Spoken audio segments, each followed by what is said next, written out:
bit more touch up with the red, do the MU stands,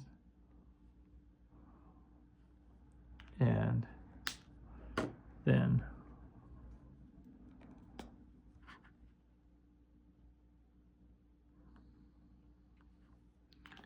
you can put the barcode on it.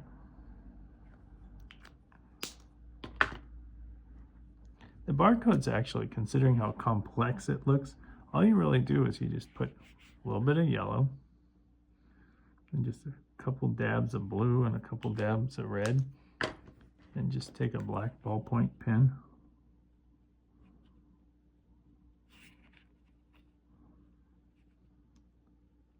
Just put a couple lines of black. Kind of gives it this little barcode-y kind of look. Just sort of something I discovered. Put a little dab of orange for the beacon.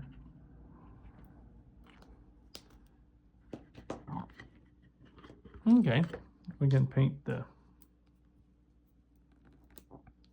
Actually, we should be doing a little bit more.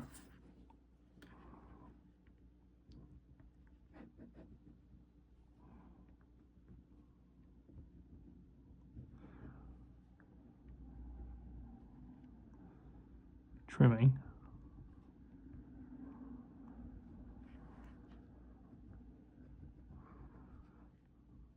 Trimming is actually very important. It keeps your drawing very tight.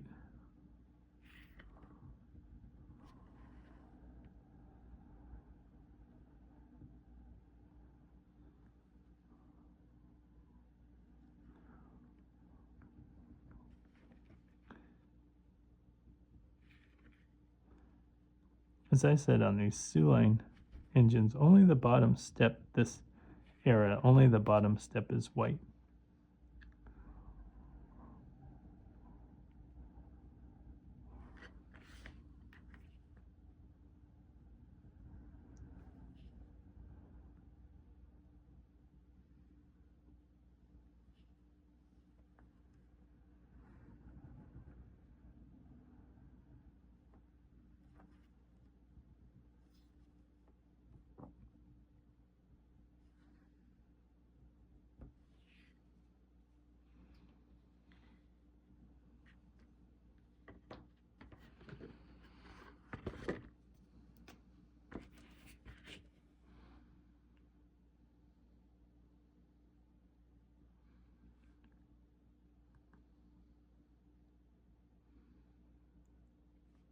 And painting the truck. Painting trucks. Some trucks it can be complicated. Other trucks it's not as complicated. These Alco trucks it's not terribly complicated. All you really do is you just kind of, I just sort of leave a little bit of a gap in these few spots.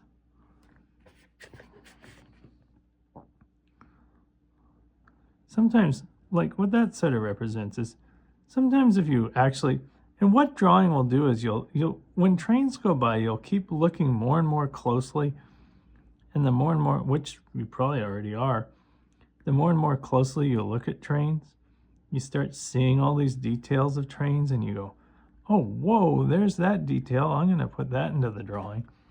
And as you do, like here, and as you've always heard me kind of say, draw along this side of the train.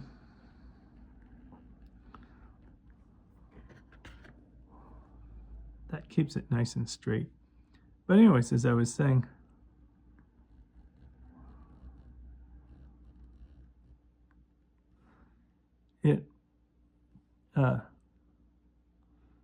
when trucks of engines go by, sometimes when you're fairly near the train, you kind of see a little bit of light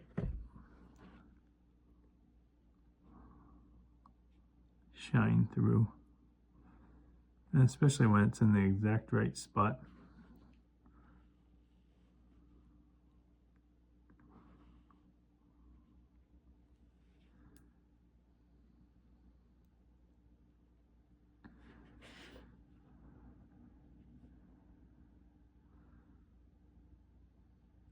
You really don't need more than 2 coats of black. The thing about it is, as I tell you to put 3 coats of other colors to smooth it out, the thing about black is black needs, well, it definitely needs the 1 coat, and then 2 coats smooths it out. And by the time you put a 3rd coat of black, if you ever do, it actually almost gets too heavy where you can't really see any detail anymore, where at times you can almost barely see detail sometimes with 2 coats, but you do kind of need 2 coats to smooth it out. So I recommend 2 coats, and that's true with black, it's true with dark gray, it's true with a lot of these colors.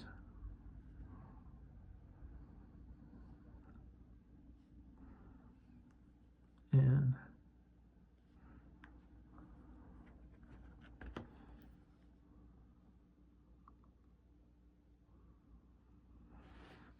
then kind of the same process.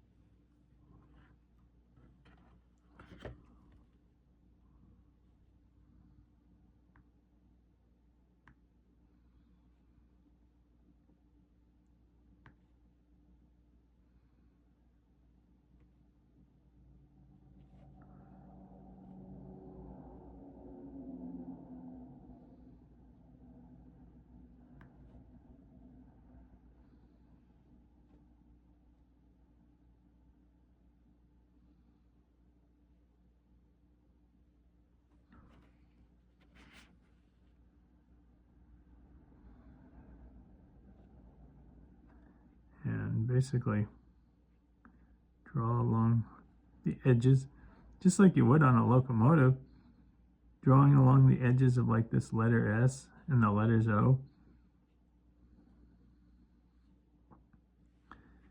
And you can kind of see we're getting pretty close to being done. And some of the next steps that I do here is just, there's still a lot of just touching up all over the place.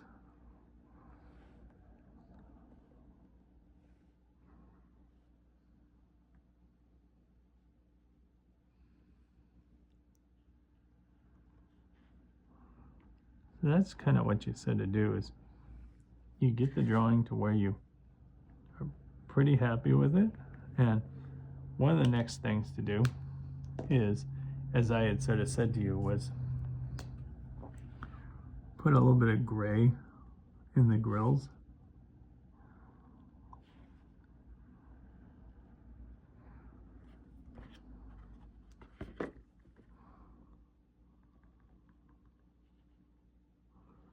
Just to kind of give it that weathered look.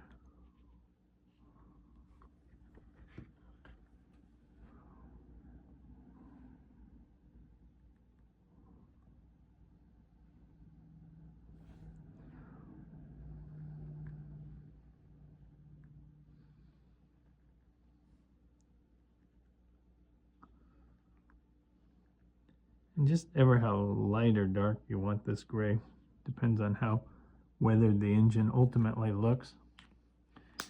And then I have this pen that's about warm gray. It's kind of a brownish gray.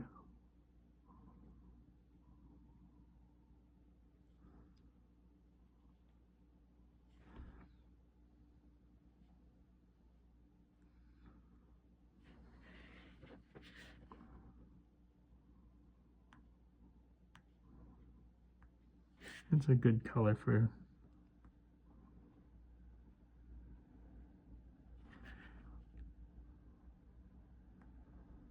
the wheels and the couplers.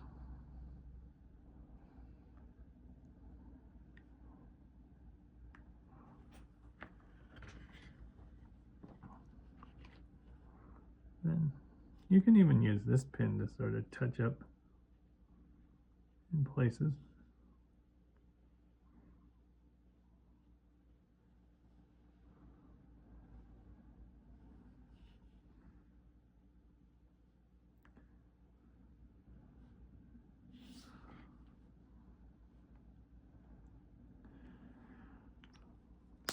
And always kind of, I end up having dozens and dozens of pens on my desk, and kind of keep touching up.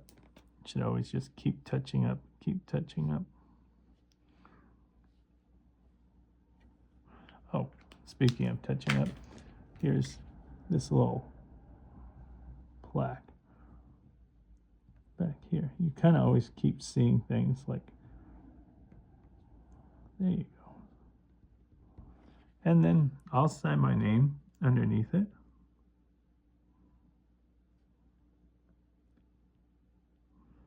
Kind of a nice way of saying when you drew your drawing.